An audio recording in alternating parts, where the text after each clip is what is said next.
Go. There you go. Work. Let's go. Eyes up. 1, 2, 3.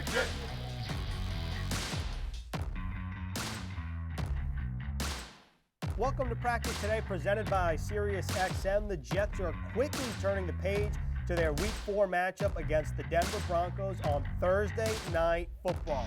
Eric Allen, Ethan Greenberg here in the BetMGM studio. We'll hear from Olivia Landis and Brian Baldinger later in the show. EA, it's almost hard to believe that the first quarter of the season is almost complete, and the Jets actually have a really good opportunity to get their first win of the 2020 season. Ethan, I think the Jets are facing a team in the Denver Broncos who are more banged up than the green and white, and that's the first time we can say that this season. I was just looking at some notes before we went on air today. The Jets' first three opponents have a combined 7-2 mark. That's the Buffalo Bills undefeated 3-0, San Francisco 49ers 2-1, and of course the Colts are 2-1. The Denver Broncos are looking for their first victory, much like the New York Jets. The difference is the Jets know a lot about their starting signal caller in Sam Darnold in his third year, 23 years old, getting the start this weekend. But for the Denver Broncos, no Drew Lock. They're turning the football over to Brett Rippon, who was actually the backup quarterback last week. But Jeff Driscoll was not effective, so here we go. Brett Rippon only played one drive for the Denver Broncos last week, completed 8 of his 9 passes. The one he did not complete was an interception, and Vic Fangio, the head coach of the Broncos, named Rippon the starting quarterback probably like 15 minutes ago, at least to the Denver media. And that leads us to today's headline, which is kind of what you alluded to. These two teams are very similar in the Broncos and the Jets. They're both 0-3. They're both dealing with a number of injuries. But, I mean, the Broncos, they have it worse than the Jets in terms of the injury front. Von Miller, he's their best player. Denver Broncos' best player. He's out for the year. Jarrell Casey, outstanding defensive lineman. He was just put on injured reserve. He's out for the year.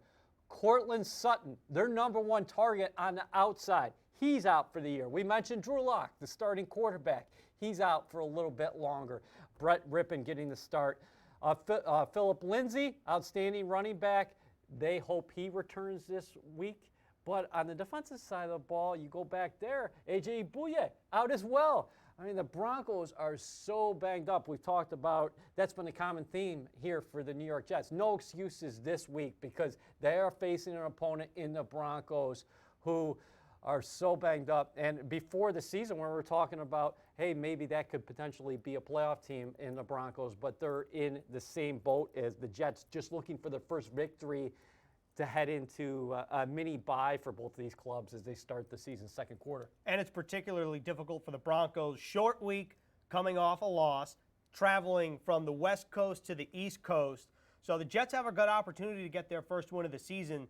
The Green and White have been outscored 94-37 in their first 3 games. But right now, the players, including Sam Darnold and Steve McClendon, 2 of the team's 5 captains, say the Jets have 2 options right now. We understand, we have 2 choices, when you're pinned up against the wall, you can either sit there and crumble or you can get up and fight. And that's going to be our mentality, is getting up, fighting. And, we got a long way to go. It's been 3 games. Obviously they haven't gone the way that we wanted, but, we're going to make the most of every game we have. You have a choice. I'm not saying that anybody is giving up or anything like that. So please don't take my words that way. I'm just saying you have a choice. Now, the choice is completely up to you. Something I always say to my kids, we have 24 hours in a day. What you do with them is your choice. What you do with them, and this is basically what I'm telling the team. You have a choice to lay down and just give it up, pack it in. And we'll see that. The coaches will see that. Upstairs will see that, and we'll move on from that. But you do have a choice to stand up and fight like a man. So what I was telling the guys, man, make up in your mind right now. Do you want to continue to fight, or do you want to just be out? And that's how I look at it. If you don't want to be here, don't be here. If you're ready to fight with the rest of us, continue to stay here with us and fight. EA, one player that's shown a lot of resiliency and toughness early in his pro career. That's just Jets left tackle Mekhi Becton, the rookie, who did not play the second half against the Colts because of a shoulder injury he sustained in the first half. And for more on his status for Thursday night against the Denver Broncos, let's head to Olivia Landis for our sideline report. Liv, what can you tell us about the status of the big ticket for Thursday night? Ethan, earlier today, head coach Adam Gase said that left tackle Mekhi Becton, who sustained a shoulder injury against the Colts that kept him out of the entire second half of that game, is limited in today's walkthrough and is actually trending towards playing in Thursday night's matchup against the Denver Broncos. Prior to that Colts matchup, Mekhi Becton was actually kept out a couple of days of practice that week because he overextended and rotated that shoulder. However, he ended up playing in the Colts game before re-injuring that same shoulder. After the game, Gase said that he and staff were initially very concerned about the severity of the injury because when he came off the field, Becton was holding his pec. However, when they came back to Florham Park, ran some tests, and did an MRI, they realized that the injury was not as bad as they had initially thought.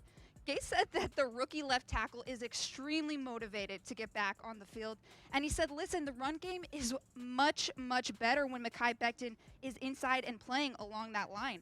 Versus the Colts in the first half, when Becton was still playing before he got injured, the Jets rushed for 69 yards. In the second half, when Becton was not in the game because he got injured, they had just 40 rushing yards total.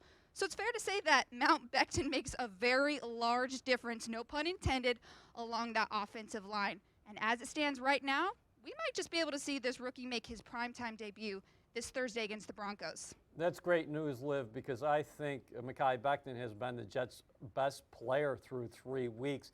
What about opposite Mekhi Becton? Last week, George Fant out of the lineup because he was in concussion protocol, and Chuma Adoga started in his place. What do you anticipate in terms of Fant this week? May the Jets be getting both of their starting tackles back?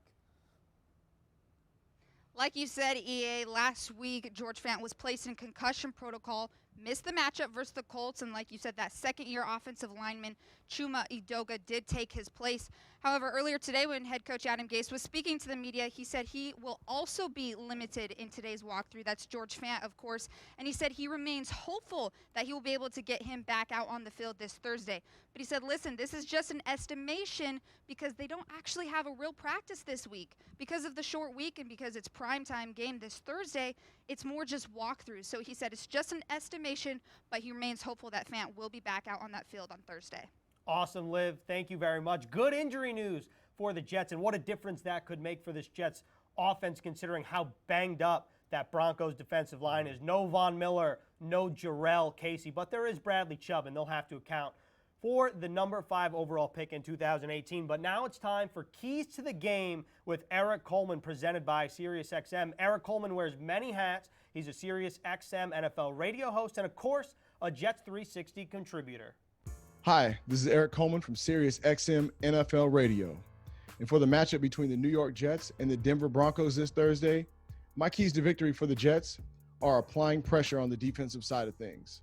It's going to be important for Quinnen Williams, Steve McClendon and company to get after the quarterback position.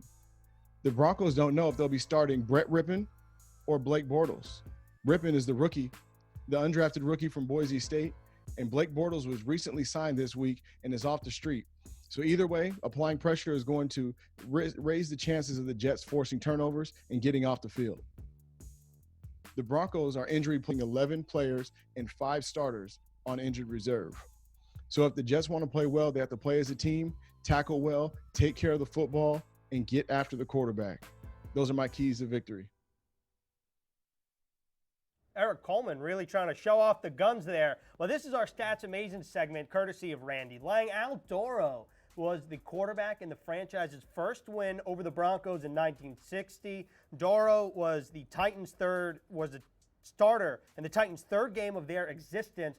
The Titans won that game 28-24, a home win over the Denver Broncos. And now let's hear from NFL Network analytics expert and Jets 360 contributor Cynthia Freeland for a more in-depth look at Jets Broncos.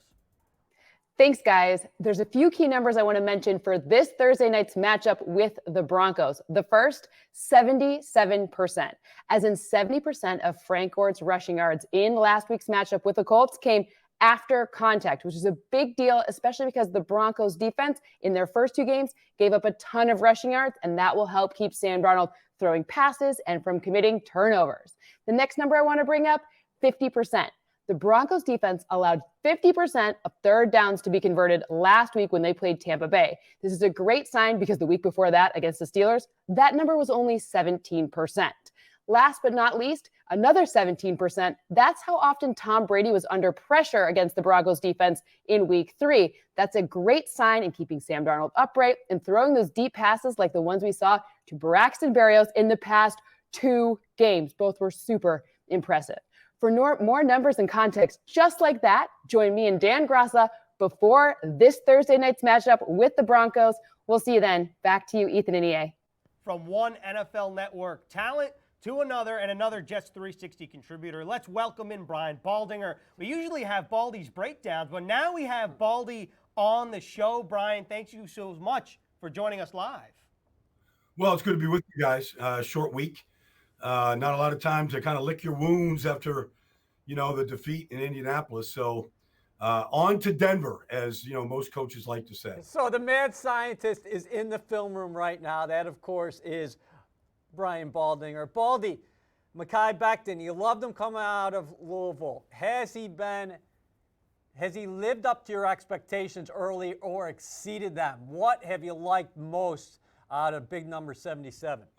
I like everything about him. I mean, I didn't know that a shoulder the size of a bowling ball could get injured. And my fun went out of the film study on Monday morning watching the Jets when he went out of the game in the second quarter. But he's been awesome. He's just been awesome. I mean, he's better than I thought he would be. Yeah. Primarily because he's just been on his feet for 2.5 games. I mean, he doesn't get off his feet.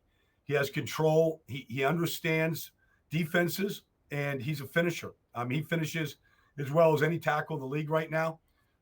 And when he hits people, they move. He moves line of scrimmage. I was saying after the second week loss that they should think about becoming a left-handed team and really featuring Mekhi and just run more behind him because of what he's able to do in that game against San Francisco and your opener against Buffalo. Baldy, if Mekhi plays Thursday night and things are trending in that direction, how much of an opportunity does this Jets offensive line, fully healthy, have against a really banged-up Broncos defensive front? And what can you tell us about that group that is no longer with Von Miller and Jurrell Casey? They're still good.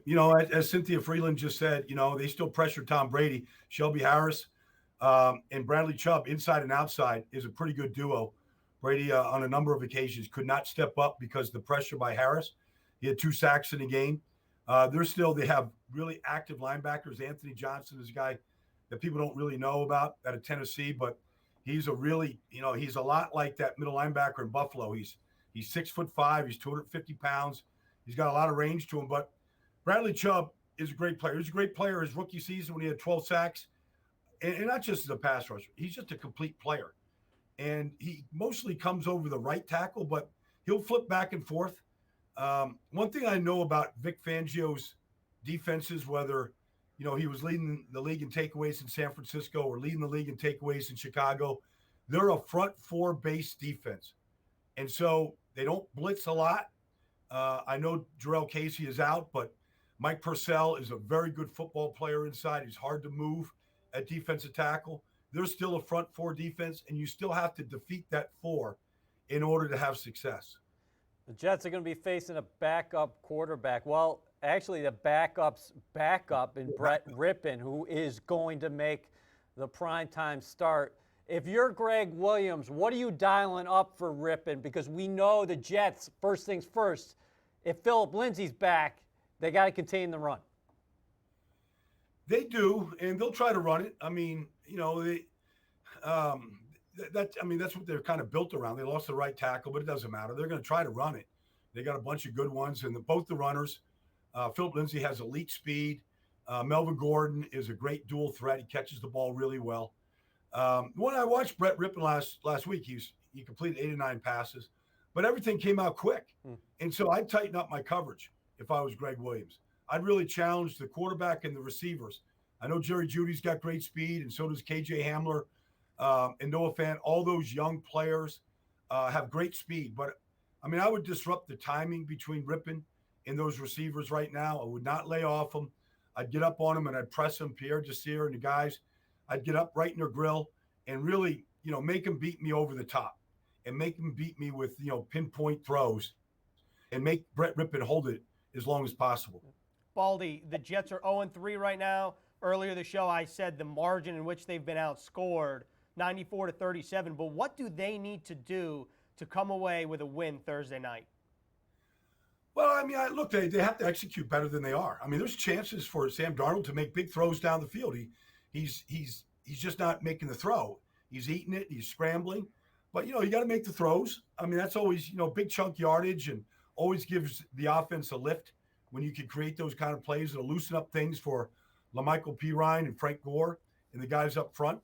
You got to convert on third downs better than they are to hang on to the football. And look, there's a big part of this game. I mean, Josh Malone gave you a good kickoff return last week. Special teams are a big part. The ball travels further, in Denver than it does in New York. And so, you got a chance for field goals and long punts. You can win in special teams. And then, it's always good if defensively you can create takeaways. I mean, those things are just a matter of effort, and just a matter of getting to the football, and good things can happen like that. Baldy, how critical would it be for Sam Darnold if he does indeed get Jamison Crowder back in the lineup this week? Dealing with the hamstring injury, he's been down, but he was targeted 122 times last year. He went over 100 yards receiving in week 1 against the Buffalo Bills. I just think this is a different offense when Darnold has Crowder. Well, I don't think there's any doubt about it. I mean, he's his go-to guy. He's been an elite player in the slot, in Washington and last year with the Jets. And, he's a guy that you can really trust. And then when the play breaks down, when you got to kind of facilitate beyond the X's and O's, there's no question that Sam Darnold looks for two people. I mean, he looks for, he looks for Crowder and he looks for Herndon. Yep. And those are the two guys that seem to have a good feel for Sam, and Sam does for them. And that's not to knock what Braxton Berrios did last week. He had a good game playing for Jamison. So if he's out there, I think they're a little bit better offensively. But really, the Jets are at a point right now where, they got to make whatever is out there work, period. And I know Lawrence Cager and the guys, they've missed a lot of time, but you just have to make it work. You just got to find a smaller package of plays with where you feel more comfortable right now. Awesome, Baldy. Appreciate the time. Thank you so much. And if Thanks, you want Baldy. more of Baldy, check out NewYorkJets.com. He breaks down the Broncos and the Jets, and every week he breaks down the Jets and their opponents. And this season, Pepsi is going live to upgrade your football watching experience. Go to madefornyfootball.com for rules and to learn more. Pepsi is the official soft drink of the New York Jets. Now let's take a look at the injury report presented by Atlantic Health.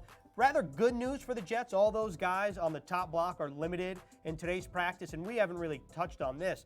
No practice this week. Olivia mentioned that. The Jets only have walkthroughs. So if they did have a practice, these are the players that would be limited. And the good news here, you see guys like Ashton Davis and Mekhi Becton.